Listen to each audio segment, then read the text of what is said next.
Teman sekalian, tersebutlah sebuah kisah di mana ada seorang raja yang mengadakan sayembara. Sayembara melukis tentang keteduhan dan kedamaian. Apa yang akan saudara gambarkan apabila saudara diminta untuk menggambarkan keteduhan dan kedamaian?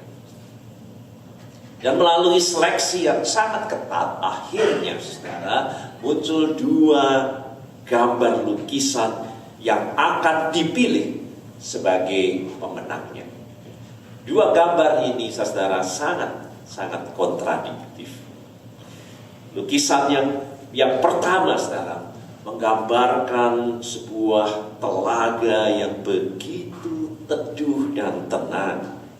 Sebagaimana tadi kita nyanyikan betapa kita bersyukur saudara, dikatakan bahwa gunungnya megah, menghijau padang bukit di lembah, ya, digambarkan dengan begitu indah, dan juga bermandikan cahaya surya yang sangat cerah. Burung-burung berkicau dan penuh dengan bunga warna-warni yang indah dan harum.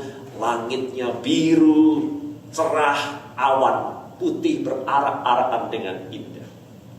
Teduh dan damai lukisan pemandangan alam. Lukisan yang kedua, saudara, sebaliknya menggambarkan cadas yang sangat keras. Nampak sangat kasar, kering, gundul, gersang. Di atasnya langit begitu gelap, hitam kelam, menandakan bahwa hujan badai akan segera turun. Di sisi gunung memang ada air terjun dengan air yang membuat tercurah deras dan berbuih. Lukisan itu saudara sama sekali tidak menampakkan keteduhan dan kedamaian. Namun setelah seleksi saudara, di luar dugaan, raja memilih lukisan yang kedua. Lukisan yang sama sekali tidak menampakkan keteduhan dan kedamaian. Namun raja saudara melihat sesuatu yang sangat menarik dari lukisan kedua itu. Di balik air terjun dengan air yang membual berbuih itu, di dalam ancaman badai dan juga tanah yang sangat gersang itu, digambarkan ada semak belukar yang di dalamnya ada seekor burung pipit, induk burung pipit yang dengan teduh dan tenang dengan damai mengerami telurnya.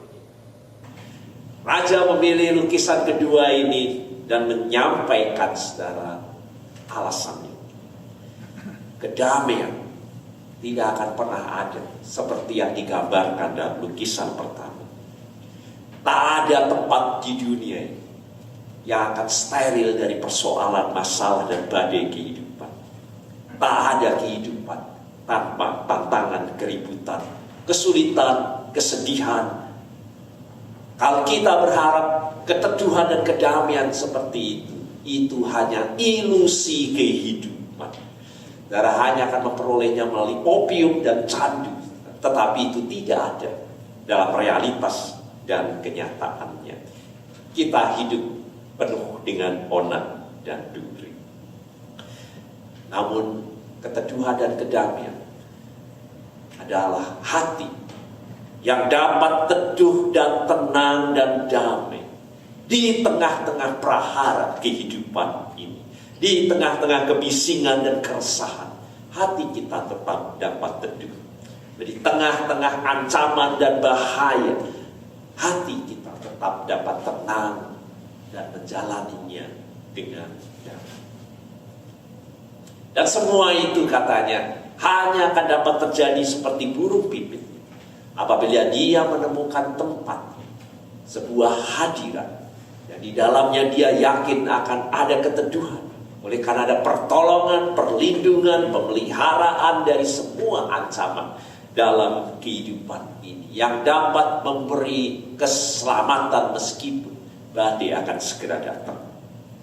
Dan saudara, demikian sesungguhnya yang dialami oleh Daud, di mana dilukiskan dalam bacaan kita yang pertama. Kita tadi baca mulai dari ayat yang keempat, tetapi saya sarankan nanti pulang baca mulai dari ayatnya yang pertama. Hidup Daud itu, saudara, meskipun Mazmur itu menggambarkan keteduhan, ketenangan, damai yang dialami oleh Daud, tetapi gambaran sebelumnya saudara akan lihat bahwa Daud hidup terus menerus dalam ancaman bahaya, peperangan, pembunuhan, persoalan, masalah yang terus bertubi-tubi dalam kehidupan Daud. Sebagaimana dikatakan, sudah lihat di ayat sebelumnya, ketika penjahat-penjahat menyerang aku untuk memakan dagingku, yakni semua lawanku dan musuh. Dan dapat lihat itu gambaran yang dialami oleh Daud. Sekalipun tentara berkemah mengepung aku, sekalipun timbul peperangan melawan aku, saya dapat teruskan. Begitu banyak cadas, prahara, persoalan sedang dihadapi. Namun Daud dalam Mazmur itu tidak sama sekali menyatakan stres, depresi dalam kehidupannya oleh karena masalah yang seperti itu. Mazmur itu menggambarkan keteduhan, ketenangan, kedamaian Daud dalam menghadapi persoalan dan kehidupan. Kepada siapa aku harus takut? Kata Daud. Terhadap siapakah aku harus gemetar? Tidak takut hatiku. Saudara, dan sudah baca dengan indah mulai dari ayat yang pertama di tengah-tengah tantangan yang luar biasa itu. Bagaimana Daud, saudara, dapat tenang, tidak takut, tetap damai dan teduh seperti burung pipit di tengah lingkungan yang begitu gersang. Digambarkan badai segera datang, air membual dan mengancam sedemikian rupa. Tetapi burung pipit, induk burung pipit dengan teduh dan tenang mengerami anak-anaknya, mengerami telur di sarang semak belukar itu. Teduh dan damai meskipun badai segera datang. Sama halnya seperti burung pipit, saudara dapat teduh oleh karena dapat berdiam di dalam semak belukar yang rimbun. Dan demikian Daud, saudara, berkata, itulah ayat yang kemudian kita baca sebagai rahasia mengapa Daud dapat tenang dan teduh dalam kehidupan ini. Daud berkata, dia menemukan tempat yang teduh dalam kehidupan. Diam di rumah Tuhan. Dan kalau kita diam di rumah Tuhan, kata Daud, kita akan menyaksikan kemurahannya seumur hidup kita. Ya, itu yang dikatakan oleh Daud. Maka itulah satu hal yang kuminta kepada Tuhan. Tak ada yang lain diminta oleh Daud. Satu hal kuminta kepada Tuhan, yang menjadi keinginannya utama dalam hidupnya. Satu hal telah kuminta kepada Tuhan, dan itulah yang kuingini. Diam di rumah Tuhan seumur hidupku, dan menyaksikan kemurahan Tuhan, dan menikmati baitnya. Menyaksikan kemurahan Tuhan dan menikmati baitnya. Bagi Daud, saudara, sangat jelas bahwa rumah Tuhan adalah rumah kemurahan Tuhan. Di dalam bahasa Ibrani, saudara, dalam bahasa Aramnya adalah Betesda. Dipakai untuk nama kolam, saudara, yang hari ini juga kita baca di dalam Injil Yohanes. Bet itu artinya rumah. Betesda itu artinya rumah kemurahan atau rumah anugerah. Namun saudara, kalau saudara lihat dalam bahasa Ibrani, Betesda itu juga memiliki arti yang kontradiktif dengan itu juga. Jadi ada dua, satu kata tetapi memiliki makna yang ganda. Itu dalam bahasa Ibrani dan bahasa Arabnya. Arti yang kedua adalah malu. Dipermalukan. Rumah kemurahan, rumah di mana kita dipermalukan. Sangat kontradiktif, bukan? Satu kata tetapi memiliki makna ganda. Tetapi saudara dapat lihat sangat cocok menggambarkan lokasi di mana kita baca hari ini, yaitu kolam Bethesda itu. Itu tempat yang dipandang memang sangat mempermalukan. Orang yang duduk dan ada di sana itu dipermalukan. Mereka buta, mereka timpang, semua hal yang memedihkan kehidupan. Orang datang ke sana untuk mencari rahmat dan anugerah. Itu tempat yang memalukan. Kehadiran orang-orang yang cacat, sakit. Tetapi itu gambaran dari kehidupan yang memang penuh dengan onak dan duri dalam kehidupan kita. Namun saat mereka datang dan diam di situ, mereka akan menyaksikan dan melihat rumah kemurahan. Yaitu datangnya kuasa, kemurahan Tuhan, anugerah Tuhan, mujizat kesembuhan dari Allah. Itulah rumah Tuhan. Bethesda, rumah kemurahan bagi orang-orang yang menjalani banyak hal, dipermalukan dalam kehidupan. Saudara, tentu yang diinginkan Daud diam di rumah Tuhan itu, saudara, bukan bangunan fisiknya seperti kita mau cari gereja, dan mungkin AC-nya, gedungnya, katedral dan sebagainya. Apa yang dimaksud Tuhan Daud bahwa dia mengingini rumah Tuhan itu? Yang pasti saudara, bukan bangunan ataupun bentuk fisik dari rumah Allah. Yang kita tahu pada waktu itu masih dalam bentuk tabernakel, kan?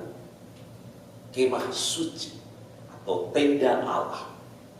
Karena bait Allah belum dibangun, Daud tidak diizinkan untuk membangun bait Allah.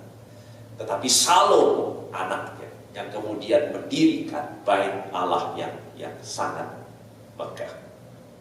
Jadi apa itu rumah Tuhan? Dalam bahasa Ibraninya Bet, tadi rumah kan, Bet, El itu Allah, Bethel. Sebabnya banyak dipakai menjadi nama gereja. Bethel, saudara. Rumah Allah itu artinya Bethel, saudara. Dan dari mana istilah ini muncul pertama kali? Kita lihat di dalam Alkitab, kapan rumah Allah, rumah Tuhan itu muncul pertama kali? Dalam vision, saudara, dalam visi penglihatan yang dialami oleh Yakub. Kita dapat baca dalam Kejadian 28 ayat 11 sampai dengan 28. Itu kalau sudah mau mulai apa itu rumah Tuhan, dan harus mulai dari situ. Karena itulah vision pertama muncul mengenai Bethel, rumah Tuhan itu. Yakub berangkat dikatakan dari Beersheba menuju ke Haran. Oleh karena prahara kehidupannya dia menipu ayahnya dan merebut hak kesulungan dari Esau, dan dia harus lari oleh karena dia akan dibunuh oleh Esau. Persoalan kelam, dan dia harus pergi ke satu tempat yang dia tidak pernah tahu, dan dia tahu perjalanan yang penuh dengan bahaya, ancaman, dan dia tahu apakah dia dapat hidup atau tidak, tetapi dia harus lari. Pernah sudah jadi pengungsi oleh karena peperangan? Mungkin saudara orang-orang Tionghoa yang lari pada peristiwa Mei, tak menentu dan sudah pergi ke satu tempat dan sudah tidak tahu bagaimana, dan itulah yang dialami oleh Yakub, saudara. Tetapi di dalam perjalanan, pada saat dia penuh dengan kekhawatiran dan ketakutan, dan dia pun kemudian tidur berbantalkan batu, saudara. Tak ada tenda, tak ada apapun. Jadi tendanya adalah langit. Tetapi Kejadian 28 dimulai vision rumah Allah itu. Dia bermimpi. Mimpi penglihatan bahwa di bumi didirikan sebuah tangga yang ujungnya sampai ke langit. menghubungkan surga dan bumi. Dan tampak malaikat Allah turun dan naik. Karena itulah vision rumah Allah yang harus kita baca. Sudah mau bertanya apa itu rumah Allah? Sudah seringkali berbicara mengenai gedung, bangunan, ini gereja apa, Pentakosta apa, karismatik, dan sudah macam-macam dan sebagainya. Tetapi mari kita masuk dalam vision yang pertama. Itu menghubungkan surga dan bumi. Dan berdirilah Tuhan di sampingnya. Berdirilah Tuhan di sampingnya. Akulah Tuhan, Allahmu. Allah Abraham, nenek moyang, Allah Ishak, dan seterusnya. Allah hadir bersama dengan Yakub. Setelah bangun Yakub dari tidurnya, dan dia berkata, ini Betel, ini rumah Tuhan. Sesungguhnya Tuhan ada di tempat ini. Karena itulah vision rumah Tuhan. Apa ada tenda waktu itu? Apa ada bentuk bangunannya? Rumah Tuhan bukan fisik dan bangunan. Yakub sama sekali tidak ada dalam tenda, tidak ada rumah, tidak ada bangunan. Langit, bantalan juga batu. Tapi dia, ini Betel, ini rumah Tuhan. Rumah Tuhan bukan sekedar fisik dan bangunan.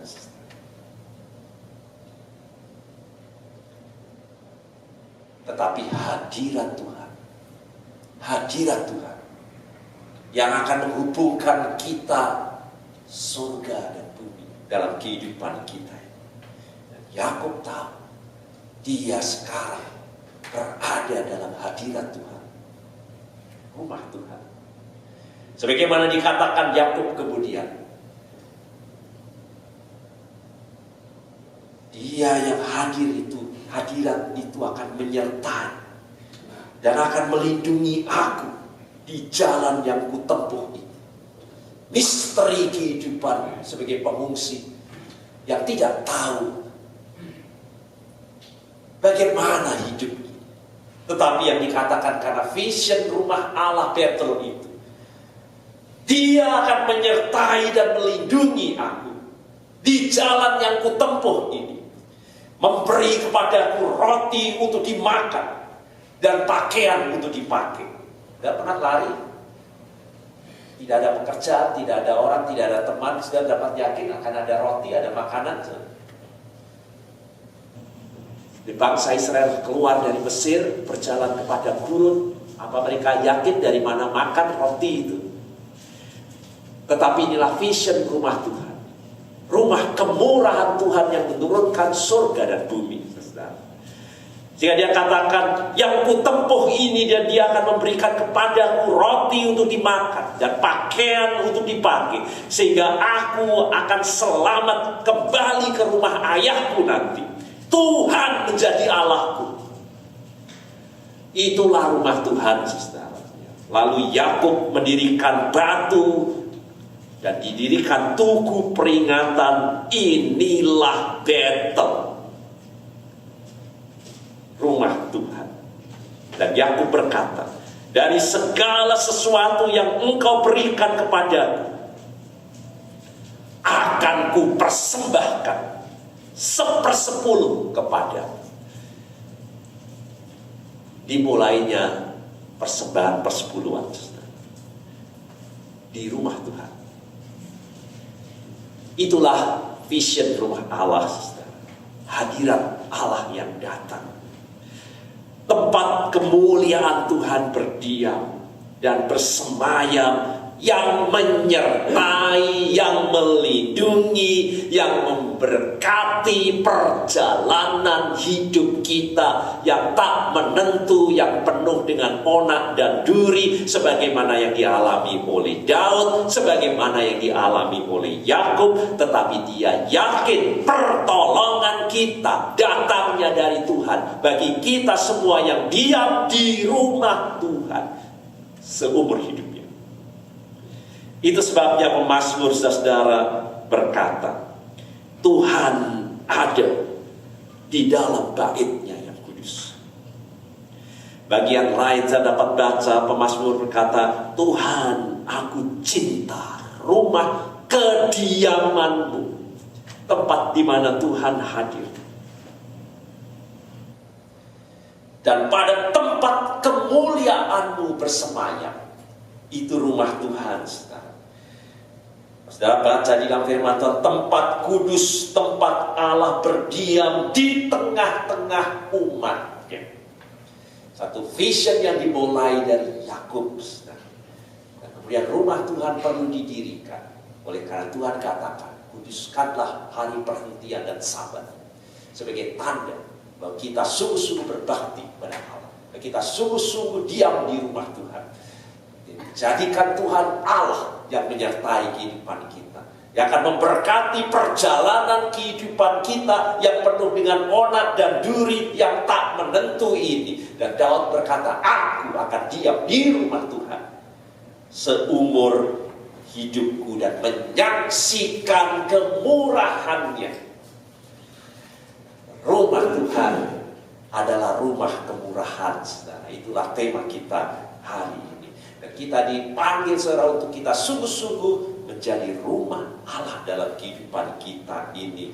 Dan inilah yang diingini, menjadi kerinduan Daud seumur hidupnya, diam di rumah Tuhan. Karena itulah, saudara, yang menjadikan dia seperti burung pipit yang teduh dan tenang di tengah-tengah cadas keras kehidupan ini. Kerinduan itu, saudara, menyatakan bahwa sumber pertolongannya yang membuat dia teduh menghadapi kehidupan ini, ancaman, himpitan, peperangan musuh, dan kemenangan yang dia alami. Semuanya oleh karena rumah Tuhan, hadirnya Tuhan yang menghubungkan surga dan bumi dalam kehidupan ini. Tuhan adalah terangku dan keselamatanku. Dan sekarang nanti baca ayat yang pertama, saya akan bacakan, saudara, dari bagian firman Tuhan yang tadi tidak kita baca. Tuhan adalah terangku dan keselamatanku. Itulah vision rumah Tuhan. Itulah yang diinginkan oleh Daud. Bahwa Tuhan adalah terangku, keselamatanku. Kepada siapa aku harus takut? Tuhan adalah benteng hidupku. Terhadap siapa aku harus gemetar? Meskipun musuh sudah mengelilinginya. Ketika penjahat-penjahat menyerang aku untuk memakan dagingku, yaitu semua lawanku dan musuhku, mereka sendirilah yang tergelincir dan jatuh. Sekalipun tentara berkemah mengepung aku, tidak takut hatiku. Sekalipun timbul peperangan melawan aku, dalam hal ini pun aku tetap percaya. Dan baru Daud berkata, inilah yang kuingin, diam di rumah Tuhan seumur hidupku dan menyaksikan kemurahannya. Daud percaya diam di rumah Tuhan membuatnya telah, tetapi juga sedang, dan segala sesuatu yang dia tidak tahu ke depan dia akan dan selalu. Itulah arti seumur hidupku, seumur hidupku yang lalu, sekarang, dan yang akan datang. Seumur hidupku yang dikatakan oleh diam di rumah Tuhan, menyaksikan kemurahan Tuhan sebagaimana yang lalu dan yang ke depan dalam kehidupan kita ini. Sebab ia melindungi aku dalam pondoknya. Itu rumah Tuhan, Bethel, pada waktu bahaya. Ia menyembunyikan aku dalam persembunyian di kemahnya, Bethel, rumah Tuhan. Ia mengangkat aku ke atas gunung batu. Maka sekarang tegaklah kepalaku mengatasi musuhku sekeliling aku dalam kemahnya. Sekali lagi, Bethel. Aku mau mempersembahkan korban dengan sorak-sorai. Aku mau menyanyi dan bermazmur bagi Tuhan. Di tengah-tengah banyak tantangan dan persoalan kehidupan, menyanyi dan bermazmur, tanda keteduhan dan kedamaian kehidupan ini. Darah, betapa nyamannya teduh dan damai Daud merasakan kedalaman hubungannya dengan Tuhan, meskipun hidupnya syarat dengan ancaman. Dengan diam di rumah Tuhan, Daud mengetahui ada jaminan keamanan, keselamatan, damai sejahtera di dalam Tuhan. Daud pun berkata, dahulu aku muda. Dahulu, saudara. Sekali lagi, seumur hidup itu berarti dahulu. Dahulu aku muda, sekarang telah menjadi tua. Jadi Mazmur ini ditulis setelah Daud tua, saudara. Tetapi tidak pernah kulihat orang benar yang diam di rumah Tuhan ditinggalkan, dan anak cucunya meminta-minta roti. Tuhan, saudara, menyatakan visinya kepada kita agar kita semua memiliki keinginan seperti Daud ini, dan pulang dan berdoa, inilah yang ku ingini. Mungkin saudara ada banyak hal yang saudara ingini dalam hidup, tapi adakah kita mau bertobat, inilah yang ku ingini seumur hidup, untuk diam di rumah Tuhan dan menjadikannya yang paling berharga dalam kehidupan kita, dan mendoakannya tanpa kita mengenal lelah. Allah memanggil kita semua pada tujuan yang sama dengan Daud, tujuan yang sama dengan Yakub, mencari wajahnya dan hadiratnya dalam kehidupan ini. Berusaha selalu tinggal dalam hadirat Tuhan yang kudus, mengandalkan Tuhan semata-mata dalam kehidupan kita ini. Meskipun dia raja, meskipun dia punya tentara, meskipun dia punya kekuasaan, tetapi bukan semuanya itu yang diandalkan oleh Daud. Diam di rumah Tuhan, itulah rahasia kemenangan yang dialami oleh Daud. Yakin akan pemeliharaan dan kemurahan Tuhan. Maka mari kita semua, saudara, kita pulang dengan memperbaharui keinginan dan tekad kita semua. Diam di rumah Tuhan, hidup dalam kehendak-Nya, bernaung di dalam Dia, bernaung di dalam Dia seumur hidup kita, dan menyaksikan kemurahan Tuhan. Amin.